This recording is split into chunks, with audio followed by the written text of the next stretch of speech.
4 na oras na dialysis. Grabe, kakainip.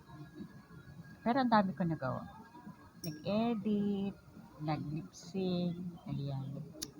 Ang buhay dialysis ay medyo mahirap, pero nasa utak mo lang yan kung paano mo i-handle ang lahat. Salamat dyan sa mga kapatid ko, mga pinsan, mga kaibigan, mga anonymous people, lalo na yung ibang minsan magugulat na lang ako, may laman na ang aking ATM. Malaking tulong po sa akin, lalo na may kahiligan akong kumain.